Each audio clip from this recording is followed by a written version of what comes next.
નમસ્કાર મિત્રો, ધોરણ 9ના વિદ્યાર્થીઓ માટે પહેલું અને પાંચમું ચેપ્ટર જે આપણું છે એ કમ્પ્લીટ થઈ ગયું છે.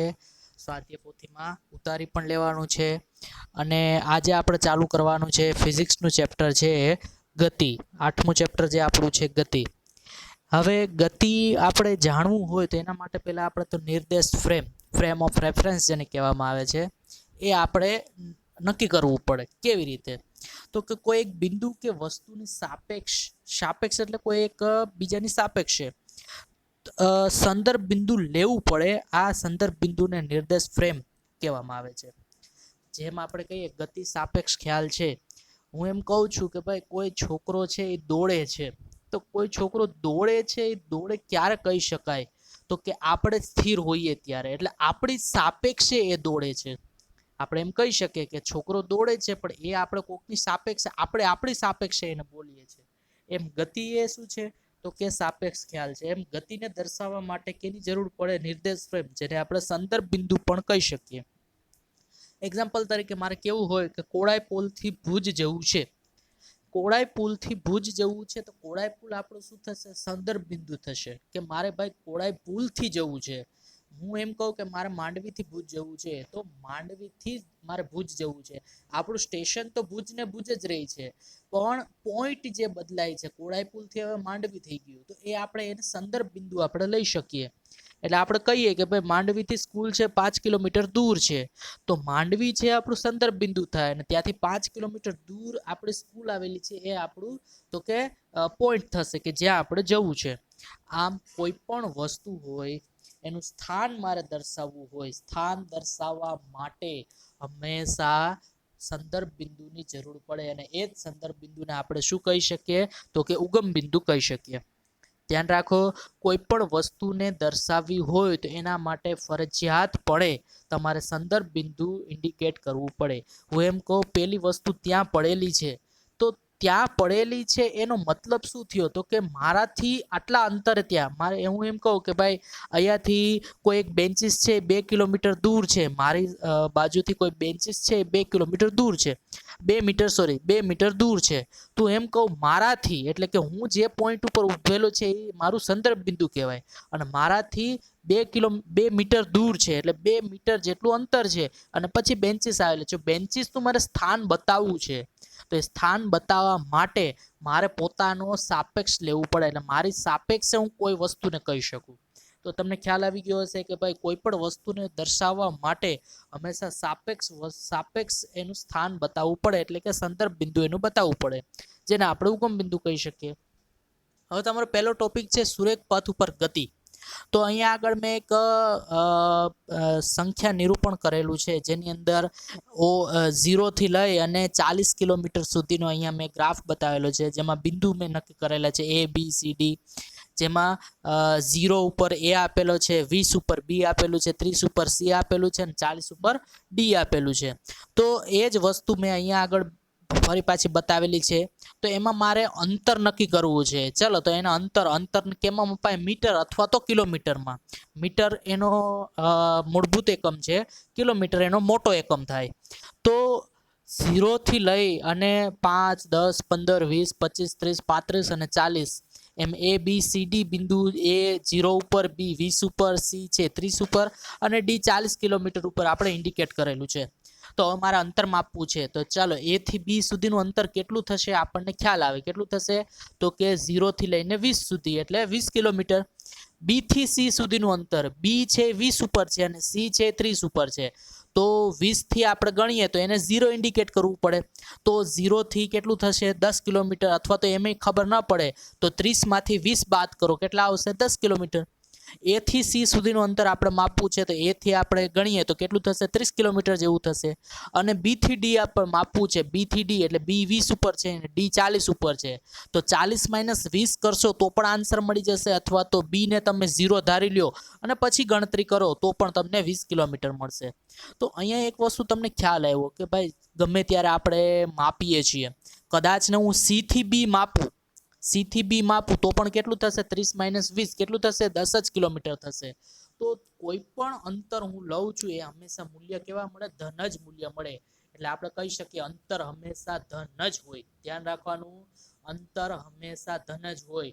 હું એમ કહું કે મારે માંડવીથી ભુજ જવું છે 60 કિલોમીટર થાય છે, તો હું એમ કહું કે મારે ભુજથી માંડવી આવવું છે તો પણ 60 કિલોમીટર, એ ક્યારે -60 કિલોમીટર આપણે એને ઇન્ડિકેટ કરી શકતા નથી. આ વસ્તુ ધ્યાન રાખજો કે ભુજથી માંડવી જાવ કે માંડવીથી હું ભુજ જાઉં તો કિલોમીટર તો 60 જ થાય, આપણે એને -60 એવું બોલી શકીએ નહીં. બરોબર, -60 એવું બોલી શકીએ. અંતર હંમેશા કેવું હોય? ધન જ હોય. ત્યાર પછીનો મુદ્દો છે સ્થાનાંતર. હવે સ્થાનાંતરમાં એક જ વસ્તુ આપણે નોટ કરવાની છે. સ્થાનાંતર એટલે બીજું કાંઈ જ નહીં, અંતિમ સ્થાન માઇનસ પ્રારંભિક સ્થાન. આ એક જ આપણે સૂત્ર મગજમાં યાદ રાખવાનું છે. સ્થાનાંતર એટલે બીજું કાંઈ જ, સ્થાનાંતર પણ એ સ્થાન, એની સંધિ છૂટી પાડો, સ્થાન પ્લસ અંતર એટલે સ્થાન જે દર્શાવે એ અંતર. જે અંતર છે પણ કેમાં મપાય? મીટરમાં મપાય. અને સ્થાનાંતર પણ કેમાં મપાય? મીટરમાં મપાય. અને એકમ મીટર છે, મોટો એકમ છે, એ કિલોમીટર થાય. બરાબર, તો અહીંયા આગળ સ્થાનાંતરની ડેફિનેશન છે અંતિમ સ્થાન માઇનસ પ્રારંભિક સ્થાન. અને શોર્ટ ફોર્મમાં બતાવવું હોય તો સ્થાનાંતર d is equal to x2 minus x1. ચાલો આપણે બીજું એક એક્ઝામ્પલ લીધું છે જેમાં અંતર અને સ્થાનાંતરનો ભેદ આપણને ખબર પડશે. તો અહીંયા આગળ મેં O ઉપર 0 બતાવેલું છે, 5, 10, 15 પોઝિટિવ અને નેગેટિવ બંને સાઈડ અહીંયા આગળ બતાવેલું છે. તો 0 થી 5, 10 કિલોમીટરના અંતરે શું આપેલું છે? તો કે એ બિંદુ આપેલું છે. એવી રીતે 15, 20 કિલોમીટરના અંતરે તો કે બી બિંદુ આપેલું. એવી રીતે નેગેટિવ સાઈડ તમે જુઓ તો -5 કિલોમીટર અંતરે આપણે શું આપેલું છે? તો કે સી બિંદુ આપેલું છે. હવે જો અંતરની વાત કરીએ અને સ્થાનાંતરની વાત કરીએ તો ધ્યાન રાખજો, અંતર O થી A નું અંતર કેટલું થાય? તો કે 10 કિલોમીટર, એ આપણને ખ્યાલ છે. પણ સ્થાનાંતરની વાત કરીએ તો સ્થાનાંતર બરાબર આપણે ઇક્વેશન શું છે? આપણું સૂત્ર શું છે? અંતિમ સ્થાન માઇનસ પ્રારંભિક સ્થાન. અંતિમ સ્થાન ચાલો 0 થી સ્ટાર્ટ કરીએ અને ક્યાં પહોંચીએ છીએ? 10 કિલોમીટરના અંતરે. તો અંતિમ આપણું બિંદુ કયું થયું? A, એટલે A નું સ્થાન, અને પ્રારંભિક તો કે 0, તો 0 નું સ્થાન, A નું સ્થાન માઇનસ O નું સ્થાન. તો એ ક્યાં છે? 10 ઉપર, 10 માઇનસ 0 એટલે કેટલું થશે? 10. તો અંતર અને સ્થાનાંતર કેવા આવ્યા? ઇક્વલ્સ આવ્યા. જુઓ તમે. પછી આવે છે O થી B. ચલો એક્ઝામ્પલ જેમ જેમ લઈએ એટલે ખ્યાલ આવી જશે. O થી B, ચલો O થી B અંતર કેટલું થશે? તો કે 20 કિલોમીટર. અને સ્થાનાંતર કેટલું થશે? તો કે B નું સ્થાન માઇનસ O નું સ્થાન. B અંતિમ સ્થાન છે, O પ્રારંભિક સ્થાન છે. તો O થી B એટલે B નું સ્થાન માઇનસ O નું સ્થાન. તો B કેટલા ઉપર છે? 20 ઉપર. O કેટલા ઉપર છે? 0 ઉપર. 20 માઇનસ 0 એટલે કેટલા થશે? 20 કિલોમીટર. તો અંતર ને સ્થાનાંતર કેવા આવ્યા? ઇક્વલ્સ આવ્યા. હવે તો કે હવે જ જોવાનું છે કે O થી ક્યાં જઈએ? A, પછી B, અને પછી ફરી પાછા A ઉપર આવીએ, રિવર્સ આવીએ છે. ધ્યાન રાખજો, રિવર્સ કન્ડિશનમાં આવીએ છે. O થી A થી B થી A, તો કેટલું અંતર થાય? તો કે O થી B સુધીનું અંતર કેટલું છે? 20. અને ફરી પાછું B થી A સુધી આવવાનું છે. તો અંતરમાં તો શું થશે? હંમેશા સરવાળો. તો કેટલું થશે? એ 20 થી 10 એટલે A, B થી A સુધીનું અંતર કેટલું છે? 10. અને O થી B સુધીનું તો કે 20, એટલે ટોટલ અંતર કેટલું થશે? 30 કિલોમીટર. પણ જો સ્થાનાંતરની વાત કરીએ તો સ્થાનાંતરમાં આપણે શું કીધું? અંતિમ સ્થાન માઇનસ પ્રારંભિક સ્થાન.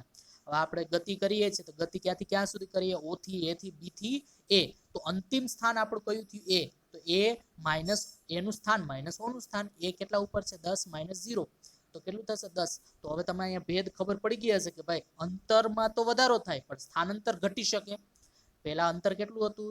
O થી A થી B થી ફરી પાછું A રિવર્સમાં આવ્યા આપણે તો 30 કિલોમીટર અંતર થાય. અંતરમાં વધારો થયો પણ સ્થાનાંતરમાં જુઓ ઘટાડો થયો. કેટલો થયો? 10 કિલોમીટર. હવે અંતરના સ્થાનાંતર સેમ આવતા નથી. ત્યાર પછી O થી C ની વાત કરીએ. O થી C અંતર કેટલું થશે? 5 કિલોમીટર. જ્યારે સ્થાનની વાત કરીએ, સ્થાનાંતરની વાત કરીએ તો -5 -0 એટલે -5 કિલોમીટર. સ્થાનાંતર ઋણ પણ આવ્યું. ત્યારબાદ ફરી પાછું O થી અંતરમાં જુઓ, O થી A થી O થી ક્યાં ગયા? A ઉપર. અને A થી ફરી પાછી ક્યાં આવ્યા? O ઉપર. તો ટોટલ અંતર કેટલું થયું? O થી A 10 અને A થી O 10 એટલે ટોટલ 20 કિલોમીટર અંતર થાય.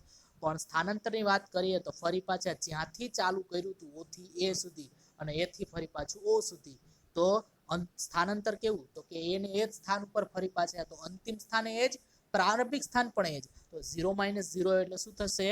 તો કે 0 કિલોમીટર. એટલે સ્થાનાંતર 0 પણ હોઈ શકે.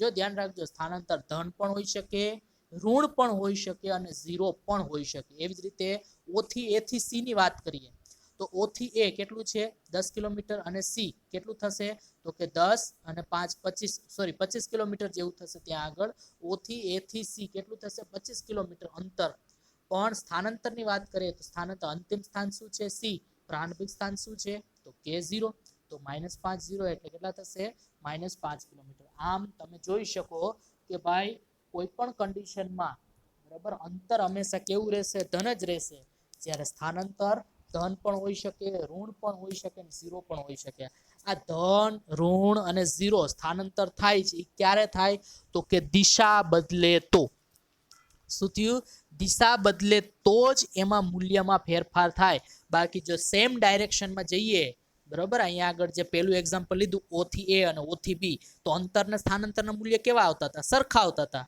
પણ જ્યારે ડાયરેક્શન રિવર્સ કરીએ એટલે પાછા વળીએ છીએ આપણે ત્યારે સ્થાનાંતરમાં ફેર પડી જાય તો એનો મતલબ શું થયો કે સ્થાનાંતર છે એમાં દિશા બદલાય તો મૂલ્ય બદલાય એટલે દિશા ઉપર આધારિત કોણ છે સ્થાનાંતર નહીં કે અંતરમાં તો શું થતું હતું દિશા બદલે તો વધારો જ થતો હતો પણ સ્થાનાંતરમાં શું થયું દિશા બદલી એટલે ધન ઋણ અને ઝીરો કોઈ પણ આવી શકે આમ અંતર છે એ કેવી રાશિ છે અદિશ રાશિ છે અને સ્થાનાંતર કેવી છે સદિશ અદિશ અને સદિશમાં ખબર હોવી જોઈએ અદિશ એટલે દિશા સાથે કાંઈ લેવા દેવા ન હોય એને અદિશ રાશિ કહેવાય અને સદિશ તો કે દિશા સાથે મૂલ્યમાં ફેરફાર પણ થતા હોય તો એને કેવી કહેવાય સદિશ રાશિ કહી શકાય સ્થાનાંતરના મૂલ્યમાં ફેરફાર થાય પણ અંતરના મૂલ્યમાં ફેરફાર થતું નથી એટલે અંતર છે કેવી રાશિ અદિશ રાશિ સ્થાનાંતર કેવી રાશિ સદિશ રાશિ છે ત્યારબાદનો ટોપિક છે નિયમિત ગતિ અને અનિયમિત ગતિ તો કે એક સરખા સમયમાં એક સરખું અંતર કાપે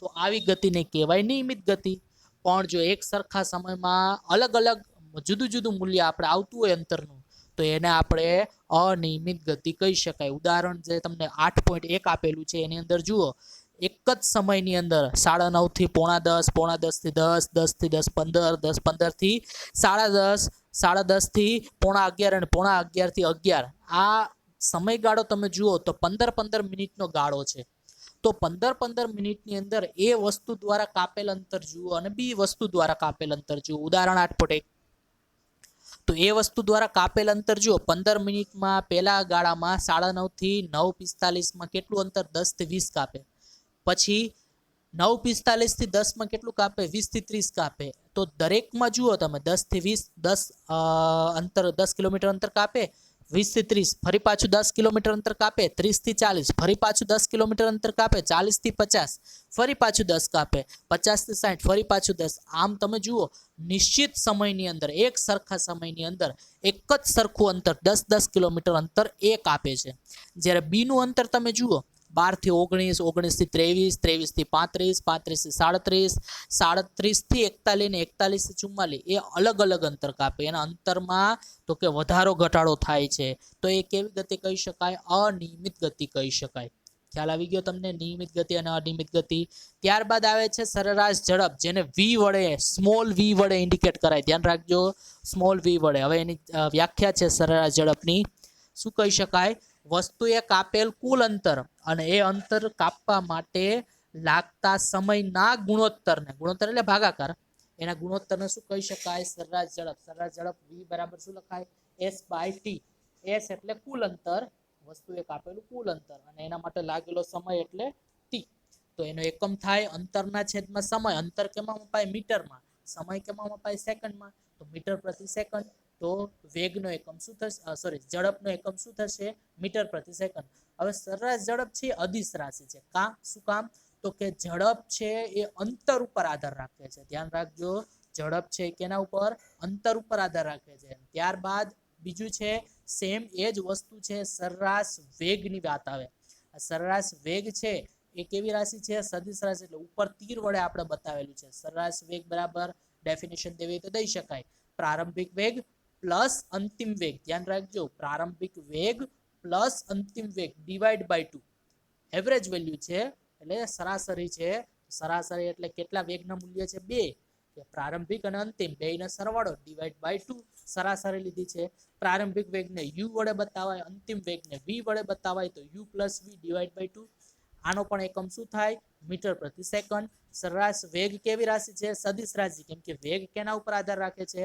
સ્થાનાંતર ઉપર આધાર રાખે છે.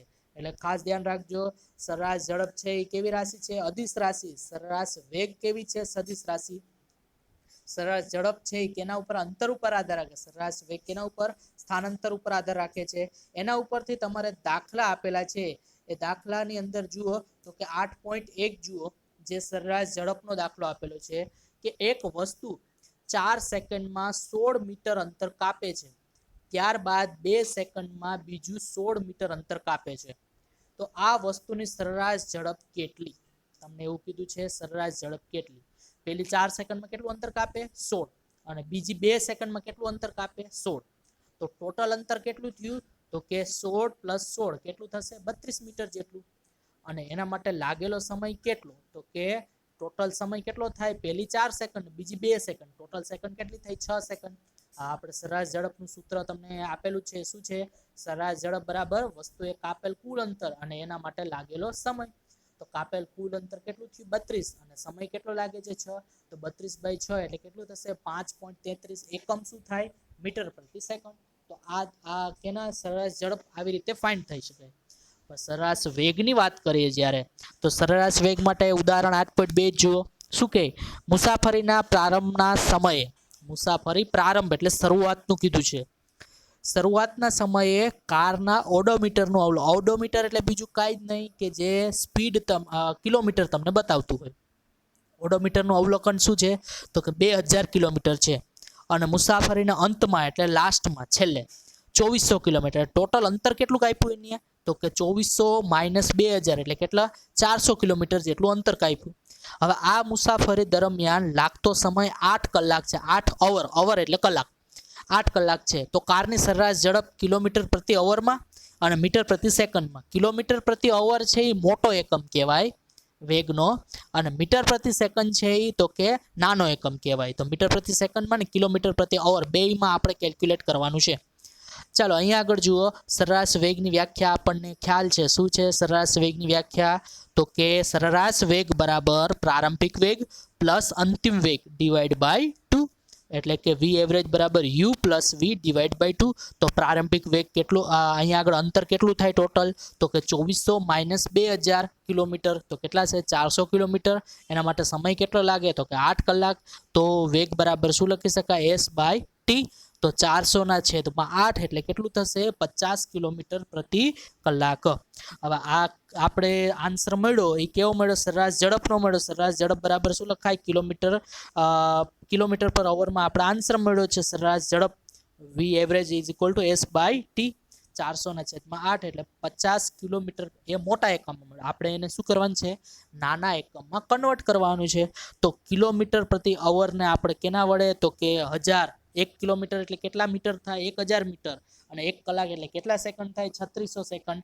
તો 1000 / 3600 આપણે કરવા પડે. તો કેટલા થશે? 13.9 મીટર પ્રતિ સેકન્ડ આપણે જવાબ આવશે. તો કિલોમીટર પ્રતિ અવરમાં કેટલું?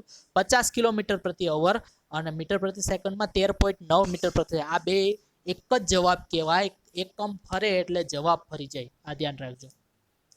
8.3 ઉદાહરણ જુઓ. શું કહે છે એમાં? કે ઉષા છે 90 મીટર લંબાઈના એક સ્વિમિંગ પુલમાં તરે છે, અને એ સ્વિમિંગ પુલમાં એક છેડેથી બીજા છેડા સુધી તથા તે જ માર્ગે પાછા ફરે છે, એટલે રિટર્ન થાય છે. અને ટોટલ કેટલું અંતર કાપે? તો કે 180 મીટર. તો આપણને ખબર પડી જાય ટોટલ અંતર 180 છે. તો એક છેડેથી બીજા છેડા સુધીનું અંતર કેટલું થાય? 90. ફરી પાછું રિટર્ન થાય એટલે ફરી પાછું 90. એટલે ટોટલ અંતર કેટલું થયું? 180. ધ્યાન આવી ગયું? એના પછી તો કે 180 મીટરનું કુલ અંતર 1 મિનિટમાં કાપે. 1 મિનિટ એટલે 60 સેકન્ડમાં કાપે છે. તો ઉષાની સરેરાશ ઝડપ અને સરેરાશ વેગ. ચલો, અહીંયા ઉષાએ 1 મિનિટમાં કાપેલ અંતર કેટલું? 180 મીટર. તો ઉષાનું સ્થાનાંતર કેટલું થાય? આપણે હમણાં જોયું એમ સ્થાનાંતર જ્યાંથી શરૂ કરી તે જ માર્ગે પાછું આવે એટલે કે અંતિમ સ્થાન શું થાય?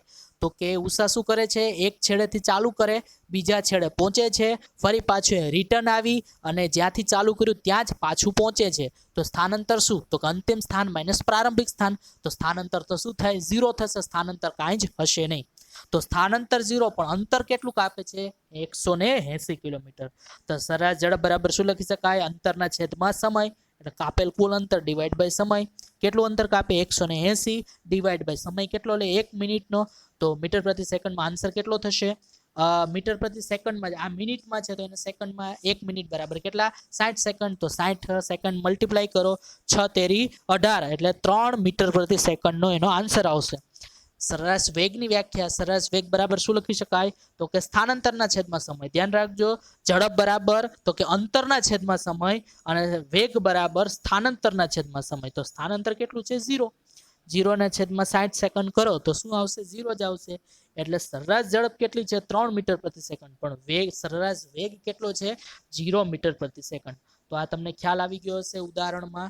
તો આવી જ રીતે તમારે ઉદાહરણ છે બરાબર સ્વાધ્યાયના જે આપેલા છે એ તમારે હોમવર્કમાં ગણવાના છે. સરેરાશ ઝડપનો જે પહેલો બીજો દાખલો હશે કદાચ તો એ તમારે ગણવાનો રહેશે. Okay thank you by.